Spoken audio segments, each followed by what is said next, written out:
Getting right into today's video, we're going to be removing my client's current design. Welcome Bridget to my channel. She is my hair girl and we're going to be changing up her nails. So she currently has dip powder on her set. I felt okay with going in with a rebalance slash fill slash kind of just like a overlay on what she already had. I'm really not bringing down much of that product because it is very, very thin on her nails. So I'm just gonna kind of use that as my base and then go in with a different color. So for that process, I'm pretty much just gonna be doing what you typically would do with an acrylic fill. So I'm just taking my ephod at a speed of 11,000 RPMs. Along with that, I'm using a 5-in-1 bit from Kiara Sky. It is medium grit. And I'm going to be going in and just removing that top coat and design that she has. And then at the same time, if I see any crazy amount of lifting, I'm going to go ahead and remove that with this. Otherwise, I'll just wait until I am using my mandrel bit. So very light pressure when doing this process. I'm holding her finger very, very sturdy in between my left hand, which would be my left thumb and my fingers as well. And then for my handpiece, I'm stabilizing that with my pinky against her nail, her finger, or even my fingers. It kind of just depends on what feels a little bit more comfortable at that time. I typically try to use my pinky as a shield as well when I am filing around that area wherever I'm touching, because that allows me to kind of pull back her skin also while doing it with my index finger from my left hand. I feel like you don't really think about this process until you're actually doing it and you start paying attention to how you position your hand, how you're holding it, what you're pulling back, how you're placing your arm, like all that good stuff. So I felt like it would be kind of a nice little learning little tip for you guys on this video. So always, always, always make sure you guys are paying attention to that speed, the amount of pressure, and the way you're holding their hand.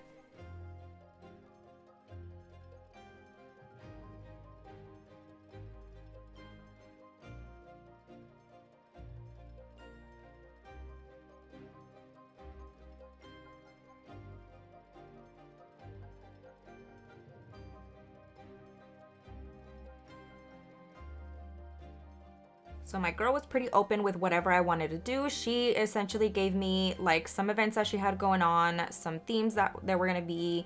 And then I also asked if she wanted to keep her current shape, which is more of an oval round, or would she be okay with me doing more of an almond, which is definitely more my vibe.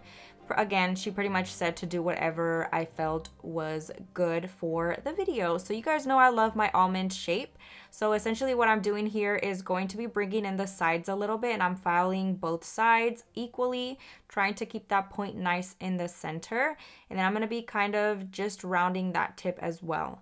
Pretty much just keeping her length, just reshaping those into a more pointy rounded shape versus what she came in with.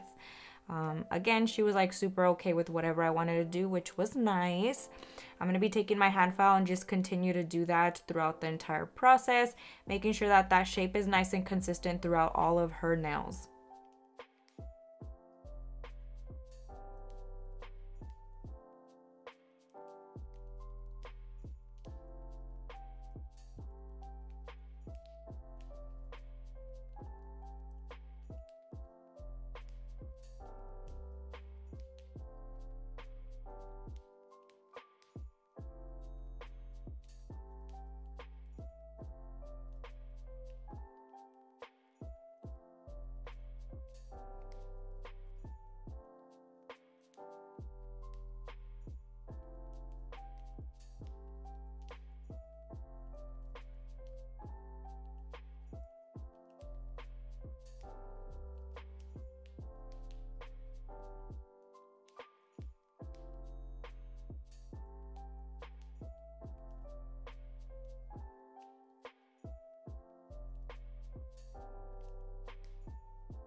And once I'm done removing that design and filing them into shape, I'm going to be taking my mandrel bit from Profiles Backstage along with their sanding band in medium grit in the color purple.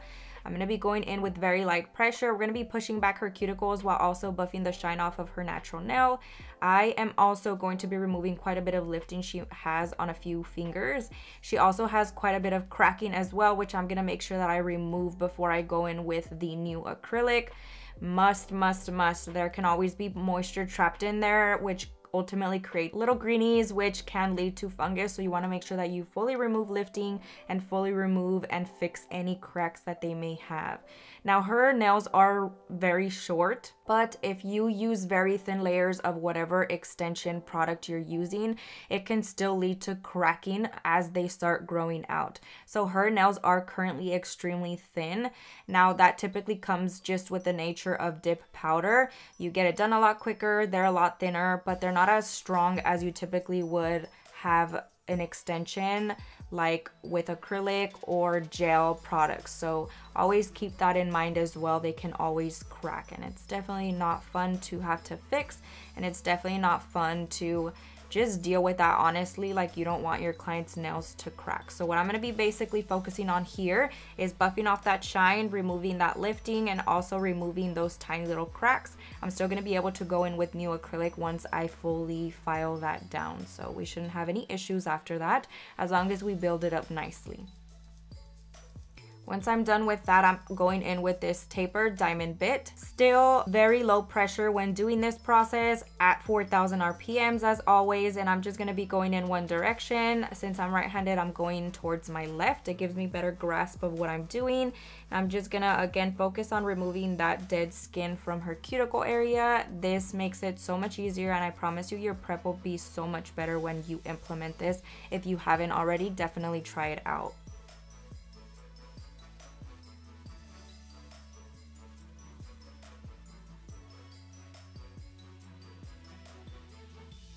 Now her cuticles are in pretty good shape, so I'm going to be going in just with my cuticle ball bit, still at 4,000 RPMs. If you feel like it's not doing its job, go up to 5,000 RPMs and that should do the trick.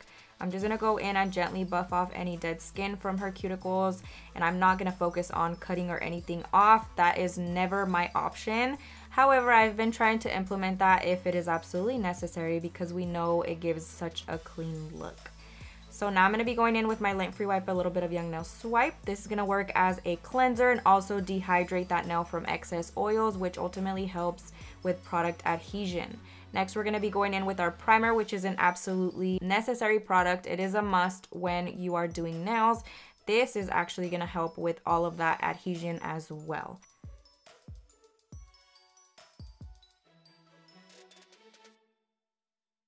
Now, whenever I'm going to be doing just like a fill or trying to work on top of someone else's work, I try to match the color as best as possible. And I started using my brain, and I remembered that Light Sand had kind of the same undertone of nude that she had on. And because the color she had was very sheer, I didn't have to worry about it being too contrasty. So I made sure that she approved of the color. She loved it. I loved it as well. I feel like it went really, really well with her skin tone. So I'm going to be going in with pretty much like an acrylic fill type of process, while also building up certain areas where I feel like she needs a little bit more strength, specifically focusing on those areas where I noticed she had some cracking and lifting. So always remember that dip powders, like I said, because it's such a hard product, it's going to more than likely snap or break in the areas that we can cause stress, which is the apex. I personally do not like to build up the apex really at all whatsoever. If you look at my nails, for the most part, they are rather thin, and I've gotten comments about that quite a bit on my Instagram, on my YouTube, just on any social media where I do nails. That's just not my vibe. It's my preference. My clients don't mind it. Now, if I notice that a client is coming back and her nails are breaking, then absolutely I would make a point to actually build up a higher apex. But if your clients are coming back with their nails perfectly intact, no breakage or anything like that, you don't necessarily have to create a humongous apex in order for them to look good. I prefer more of a thin, natural, sleek type of look when it comes to any type of extensions, really. So here I'm just focusing, like I said, on building that up strictly in those areas where she did get a little bit of breakage, but I'm not building it up too much because I only noticed the cracking on 1 or 2 nails, which are probably the ones that she uses the most. Now also remember, she is a hairstylist, so she might get some lifting from doing hair, having her hands in the water all the time, so that's always a good thing to take note of as well. So I'm just going to be applying that acrylic. Here I'm using my Not Polish monomer as well, and I'm using my Profiles Backstage Sculpt It Like It's Hot in a size 12. That's been my go-to specifically for smaller nail beds and smaller work like an acrylic fill typically is.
Now, once everything is nice and dry, we're gonna be going in with our filing process. E-file is at 10,000 RPMs. I'm using my 5-in-1 bit in medium grit. This one is really, really worn out, so it's probably more along the lines of a fine grit bit.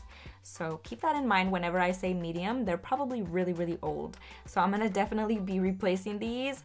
Right after I get done with this, I will be ordering new ones. Definitely recommend replacing your bit probably every week, week and a half. If you guys are working full-time, that is probably a good time to be replacing them. So I always recommend to have them in stock somewhere in your desk so that if you do run into the issue that you feel like you're just straining your hand too much or you're putting too much pressure and it's still not doing its job correctly, that is the indicator that you need to replace that bit. Going around that cuticle, making sure that that acrylic is nice and flush, and then just blending out that acrylic nicely throughout by filing it so everything is nice and smooth.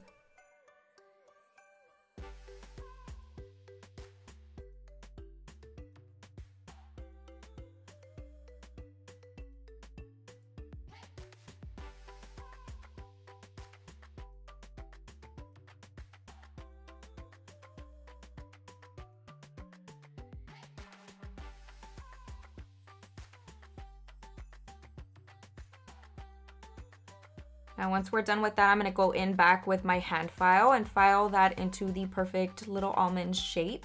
And then for the index finger, I think I forgot to mention that I did build up the acrylic a little bit more on the tip. Her natural nail, these are natural nails that I'm working on, so she has pretty much just an overlay on top of that, but her index finger kind of curves down naturally, which is absolutely fine. You just need to make sure that you rebalance it a little bit if they like the more of a straight look.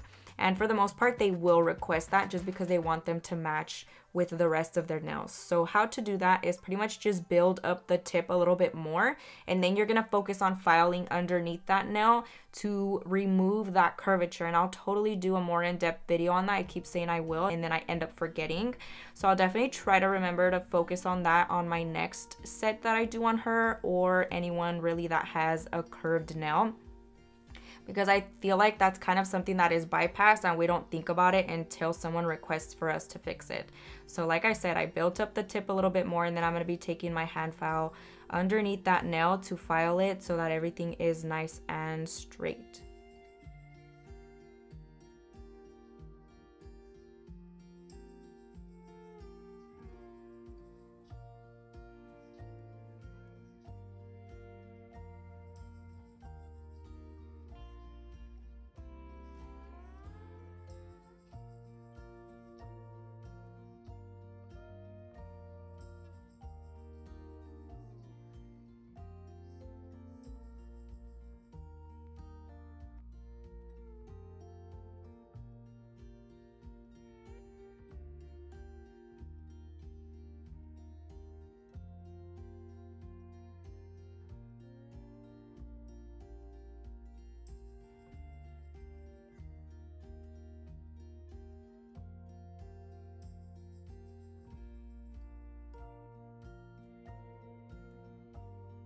be going in with a lint-free wipe and a little bit of Young Nail Swipe to clean the surface once again and prep for our nail art.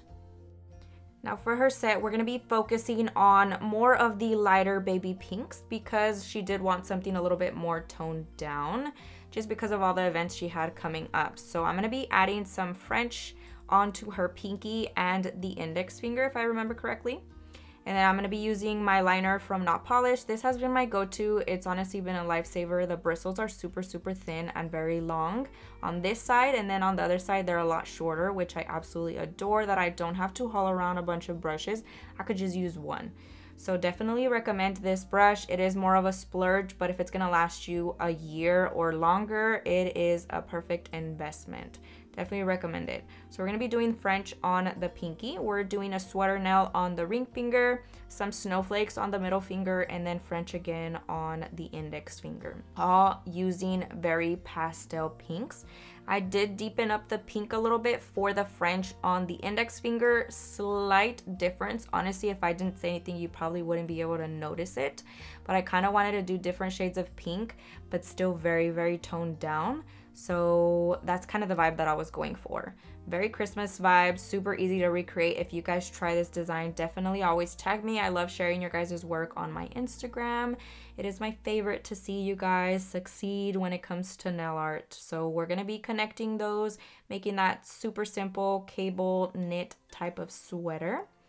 And then we're going to be making sure that we cure in the light every time we feel it is necessary. I actually went in with 3 of the nails, did the nail art, and then cured it in the light, worked on the opposite hand because I felt like the liners were kind of spreading a little bit and I didn't want it to mess up the design. So I went ahead and just kind of flash cured them for about 15 seconds and then I continued to work on the rest of the nails.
Now for those that are curious, on the thumb I did kind of like a diagonal type of sweater design. I feel like I do show it at some point, probably right now when I'm top coating. Sorry I didn't show you guys that process, but it's pretty much just a diagonal sweater type of nail. So I'm going to be going in now that everything is nice and cured with the stain resistant top coat from Young Nails. It is my favorite for my hair girls. Definitely works really, really well. So we're going to be top coating that with a nice thin layer and then placing that in the light for a full 60 seconds. I like to do 2 rounds just to be safe, or you guys can use the 90-second option on your LED UV light.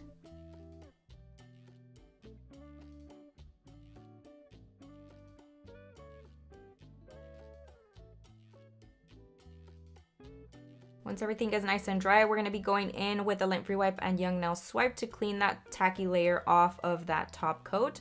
And I'm actually going to be adding another layer of nail art. So here I'm using more of a brighter pink. And to mix that pink, I just took the neon frosting gel paint from Profiles Backstage and I added in that pastel pink that I had to kind of mute it a little bit so that it's not super, super bright and it's still pretty toned down. So she mentioned that she was going to do like a flamingo palm tree type of vibe for her and her little girl's Christmas, which I absolutely thought was super, super cute. So I figured I would go in and add a little bit of a brighter pink in there. The majority of the design is still very muted and very toned down, so I figured just adding that little pop of color wouldn't hurt. And she didn't say anything, so Bridget, if you're watching this, I hope you liked that. But we're going to be doing snowflakes on top of some of the nails, and then I'm actually going to be sugaring that with clear acrylic. Just to give it a little bit of texture and differentiate the design from the bottom to that top layer by mattifying it with that clear acrylic before we cure. Always remember to do that before you cure in the light.